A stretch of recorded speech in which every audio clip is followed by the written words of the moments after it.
England is so powerful. Its army and its navy, all its modern weapons. But when a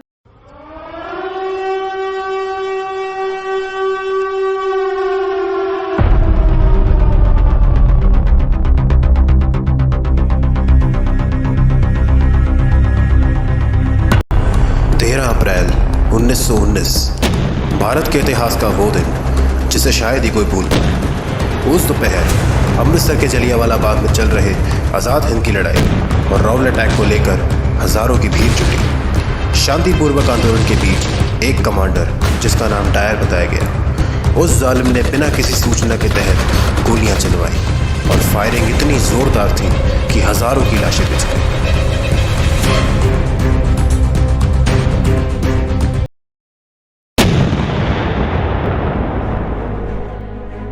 British सरकार ये बात भूल चुकी थी कि इन जानलेवा हमलों के बाद वो भारत में बसी अपनी ही जड़ों को कमज़ोर कर रही है। लेकिन भारत की तकदीर में शायद कुछ और ही लिखा था, और इसी सच को सामने लाया कुदरत का एक करिश्मा, मोहनदास गांधी। बात 1914 की, जब एक हिंदू परिवार का लड़का लंदन के कॉलेज से वकालत और अपने जीवन के 21 वर्ष दक्षिण अफ्रीका में गुजार कर भारत लौटा और सन 1915 में अपना पहला आंदोलन किसानों और मजदूरों के हित में शुरू किया, जिसका मूल था सत्याग्रह। इसी दौरान 1917 और 18 में सत्याग्रह के कारणवश गरीबों और मजदूरों के हित में ब्रिटिश सरकार द्वारा फैसले सुनाए गए।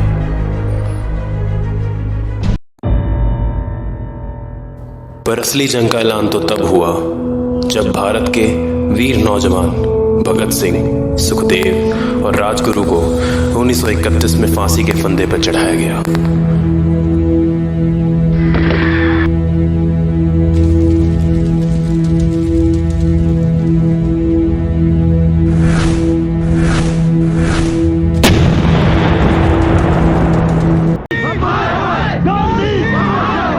आप चाहते तो उन्हें बचा सकते थे, लेकिन आपने उन्हें बचाया नहीं। इतिहास आपसे ये सवाल हमेशा करेगा। राजगुरु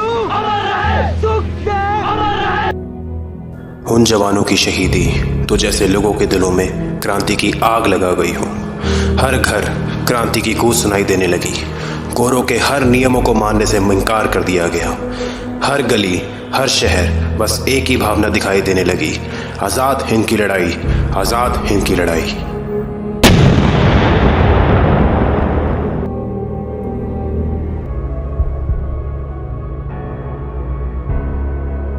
उसी समय दूसरे विश्व युद्ध की शुरुआत होने लगी, लेकिन भारतीय सेना ने अपनी भागीदारी देने से साफ इनकार कर दिया था और ब्रिटिश सरकार ये बात जानती थी कि बिना भारतीय सेना के वो इस विश्व युद्ध में नहीं उतर सकती।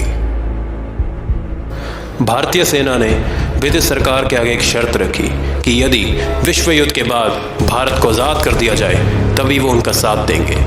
फिर क्या था, लाचार गुरु के पास और कोई रास्ता नहीं बचा था और उन्होंने मोहर लगाई कि विश्व युद्ध के बाद भारत को आज़ाद कर दिया जाएगा।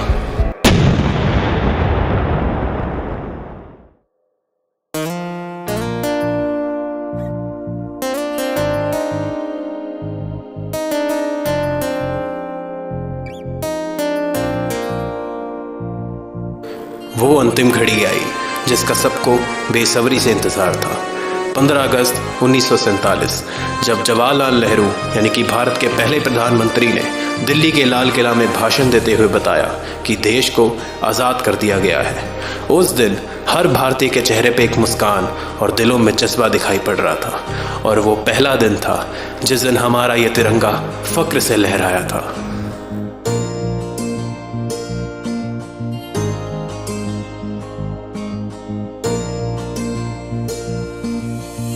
मेरा सलाम है उन देश के वीरों को जिन्होंने देश के लिए कुर्बानियाँ दी। मेरा सलाम है उन देशवासियों को जिन्होंने जज्बा दिखाया, और आज उन्हीं लोगों की वजह से हमारा तिरंगा फक्र से लहराया, फक्र से लहराया। जय हिंद।